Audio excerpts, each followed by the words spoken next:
Apakah non-muslim berpotensi untuk menjadi presiden di Indonesia? Jelas sih. No. Susah. Gak bisa.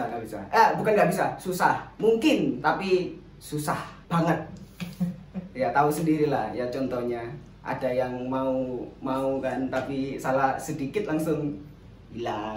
Masuk gitu.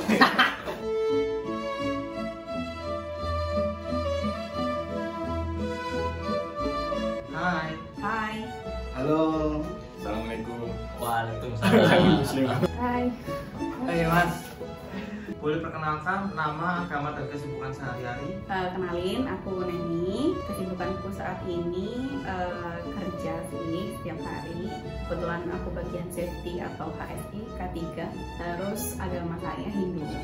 Nama Rafael Aditya, umur 21 tahun. Kesibukan sehari-hari mahasiswa yang lagi magang. Kepercayaannya? Katolik. Nama aku Saat, asli Surabaya. Kesibukannya sekarang di usaha aja sih, usaha sama kuliah. Kepercayaan saya Islam. Halo semua, nama aku Angel, banyak sebagai mahasiswa, saya beragama Kristen.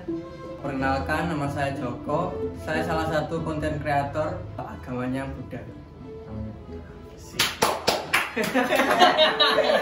Menurut kamu apa sih toleransi itu? Toleransi menurut aku tuh nggak hanya sekedar di ucapan ya. Kan kita banyak belajar dulu waktu SD, waktu SMP, waktu SMA, waktu di kuliah. Ayo kita harus toleransi. Tapi menurutku toleransi tuh nggak hanya diucapin di kata-kata atau di mulut aja. Aku lebih mengartikan toleransi itu dalam perbuatan nyata. Apapun yang kita perbuat tentang menghargai orang lain, yaitu aku sebut toleransi.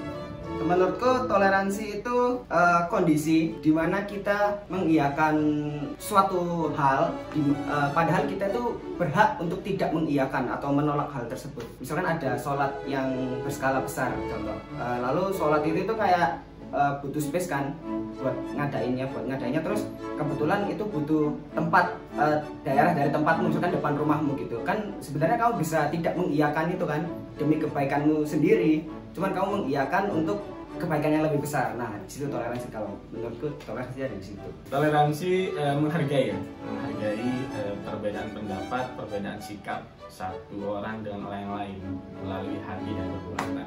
Toleransi itu menurut aku menghargai, tapi aspeknya luas, nggak cuma soal agama aja. Toleransi adalah sikap di mana kita saling menghargai, saling menghormati antar umat beragama. Jika pernah, apa aksi toleransi terbesarmu? Aku nggak bisa mengukur sih toleransi terbesarku itu apa, karena yang aku lakuin itu ya apa yang aku inginkan. Maksudnya aku nggak bisa mengukur itu besar atau kecil, jadi ya apa yang aku bisa lakukan untuk bertoleransi pasti akan aku lakukan. Hidup enjoy sampai sekarang.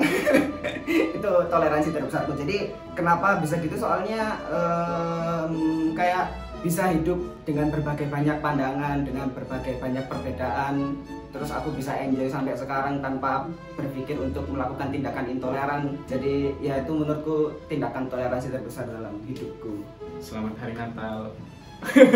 Toleransi kan? Oh, jadi ngucapin gitu ya? Ya kan di dalam Islam kan biasanya ada dua pendapat, boleh atau enggak ngucapin. Tapi bagiku mengucapkan Hari Natal itu adalah salah satu sikap toleransi. Aku pernah ikut bakti sosial di panti asuhan agama di luar agamaku, terus juga pernah kayak tetangga meninggal bantuin, terus juga pengajian aku juga pernah kayak ada tetangga yang meninggal terus ikut bantu pengajiannya.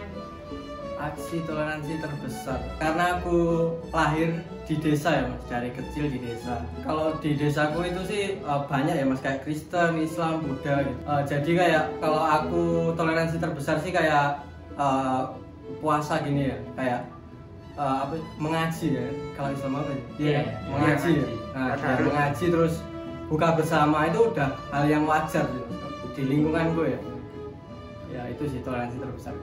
Apa aksi intoleran yang kamu benci?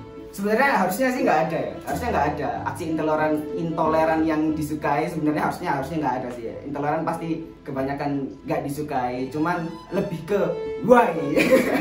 Lebih ke why, kenapa orang bisa melakukan tindakan intoleran itu kenapa gitu loh. Sebenarnya ya why aja gitu, why.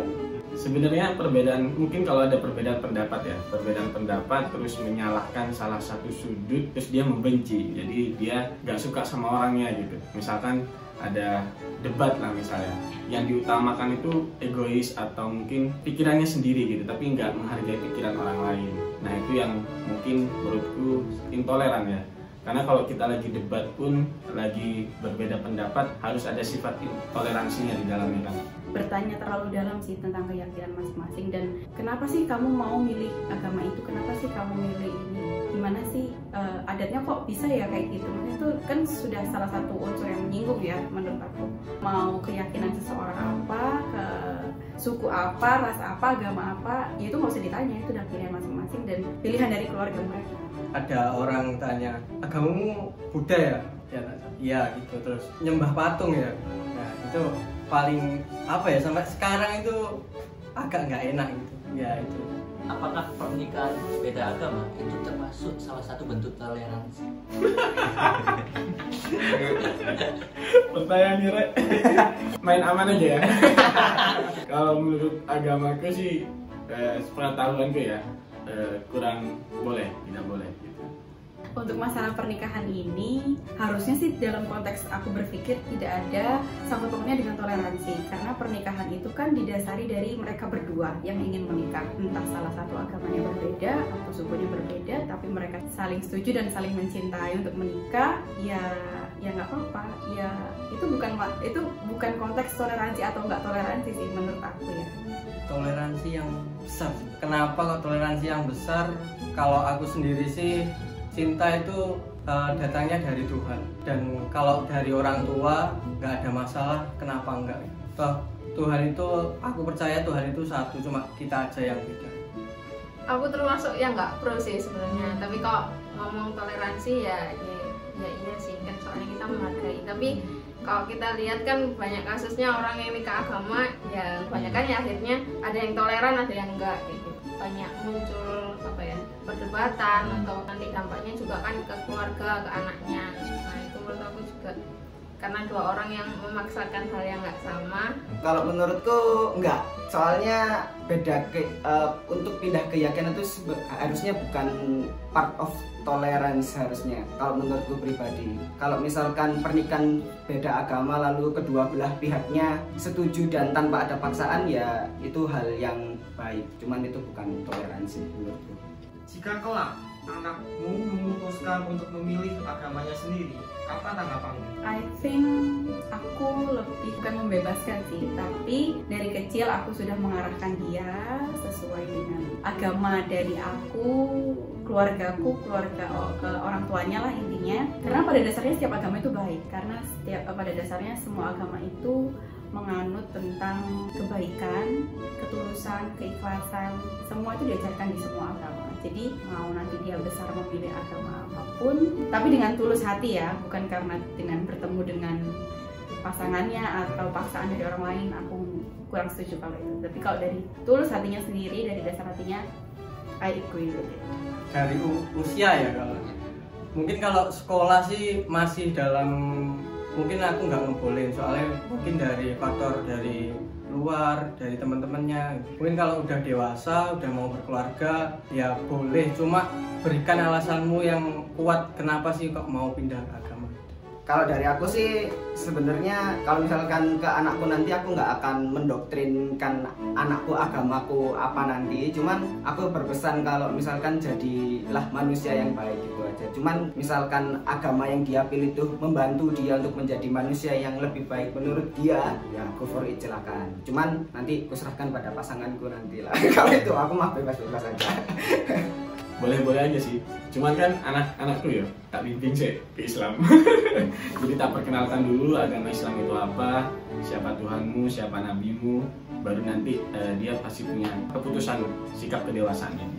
It's okay sih, fine-fine aja. Cuman karena orang tuanya Islam ya, pasti tak bimbingnya ke Islam dulu, kenalkan berapa indahnya. Cuma nanti buat pilihannya biar dia sendiri yang It's okay milih. aja sih, kedewasaan dia. aku percaya sama agamaku, dan kalau anakku nanti memilih agamanya sendiri, jujur aku sebagai orang tua pasti merasa kayak pasti ada perasaan kok aku nggak bisa merawat atau mengarahkan anakku, itu pasti ada kayak gitu. Aku belum pernah memikirkan hal ini sih. Apakah non-muslim berpotensi untuk menjadi presiden di Indonesia? Jelas sih. No. Susah. Gak bisa. Bukan gak bisa, susah. Mungkin, tapi susah banget. Ya tahu sendirilah ya, contohnya ada yang mau kan, tapi salah sedikit langsung hilang.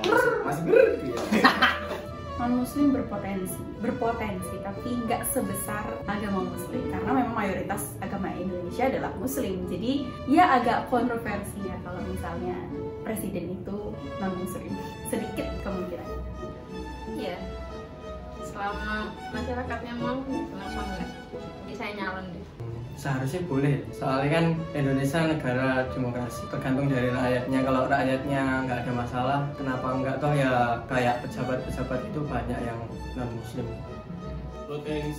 Berpotensi bisa ya, cuman karena Indonesia ini lebih banyak yang biasanya dibilangnya politik identitas ya, jadi mungkin susah tapi bisa. Monggo dicoba Pak Ahok. Dari pejabat. Apa tantangan terbesarmu saat berteman dengan seseorang yang berbeda keyakinan dengan kamu? Menurutku tidak ada tantangan sih, maksudnya karena aku memang dari lahir di Surabaya, di Indonesia yang mayoritas muslim, dan aku minoritas Hindu, jadi nggak ada tantangan sih. Dari kecil aku udah diajari untuk ya ini teman-temanmu yang berbeda gitu, ini memang keyakinan kita berbeda, tapi kita tetap berhubungan baik gitu. Sholat ya udah, mereka sholat, saya sembahyang, mereka puasa, saya nggak puasa, tapi saya nggak minum di hadapan mereka, nggak makan di hadapan mereka, kayak gitu. Nggak ada tantangan sih. Waktu paling ya, masalah waktu, karena kan kita yang Islam itu ada sholat 5 waktu ya. Dalam kehidupan sehari-hari ya, biasanya lagi ada rapat dan lain-lain sama teman-teman BEM yang beda agama gitu ya. Biasanya kalau kita ninggalin mereka buat sholat dulu itu kan biasanya ada, waduh sana ya, masa tak tinggal rapat dan lain-lain. Nah itu yang harus teguh. Kalau masalah perdebatan pikiran atau sudut pandang, kalau aku pribadi sih itu udah biasa. Asal ya kita sama-sama saling mengerti aja sih, kita punya rasionalitas yang beda-beda. Gimana kita bisa menciptakan suasana tanpa melihat kita adanya perbedaan ini? Ya nyantol-nyantolan obrolan pembicaraan aja sih sebenarnya. Kalau memang misalkan dia enjoy diajak ngobrol ya ayo silakan ngobrol, mau ngebahas hal yang sensitif atau hal yang nggak sensitif pun, kalau memang misalkan memang asik diajak ngobrol ya ayo aja. Lagian kalau aku sendiri sih nggak pernah kayak wah lu agamanya apa Islam ya, wah lu nggak asik, lu nggak ngobrol sama lu gitu, enggak. Jadi kayak ya sudah ngobrol aja tanpa dari awal tanpa mandang agamanya apa gitu. Lebih itu sih kayak persamaan pandangan aja kan, karena kalau beda itu kan ada beberapa dasar yang kita emang nggak sama, terus juga perbedaan dalam ibadah gitu. Dan teman-teman yang ya kayak sekarang kayak puasa, nah kan kita juga harus toleransi nggak makan karena mereka juga puasa gitu. Menurut kamu, menutup warung makan di saat puasa Ramadan termasuk toleransi untuk yang melaksanakan atau intoleransi untuk yang tidak melaksanakan? Toleransi. Kalau dari aku nggak keberatan nih, soalnya aku juga ya jarang-jarang kayak beli makan di warung gitu. Intoleran untuk yang tidak melaksanakan. Ya boleh. Terus kalau pertanyaan itu paling bener kayak warkop sih. Warkop di Indonesia tuh, dia tetap buka tapi dia kasih apa? Kasih sekat. Jadi orang luar itu nggak bisa lihat ke dalam. Tapi buat orang yang nggak puasa dia bisa masuk ke dalam. Nah itu pasti. Jadi dia memfasilitasi orang yang puasa dan yang nggak berpuasa. Itu solusi yang terbaik. Yang paling benar. Jadi buat restoran-restoran besar tiru warkop. Toleransi untuk yang melaksanakan, karena 87% penduduk Indonesia adalah muslim. Jadi ini tindakan kami sebagai minoritas untuk toleransi. I think itu toleransi. Toh hanya sebulan kan menutupnya. Maksudnya kita menghargai apapun yang kita bisa lakukan untuk menghargai orang lain, kenapa nggak kita lakukan? Dengan kita menutup gerai, maksudnya kan nggak tutup tokonya tutup kan, hanya menutup jendela dan pintunya saja kan untuk menghormati. Karena kan sifat dari keinginan atau sifat dari tingkat nafsu seseorang kan beda-beda. Ada yang lihat saja udah tergiur kan, udah ini, tapi dengan adanya menutup gerai di pintu atau di jendela itu ya akan menurunkan potensi orang-orang untuk membatalkan puasanya kan. Jadi itu salah satu toleransi.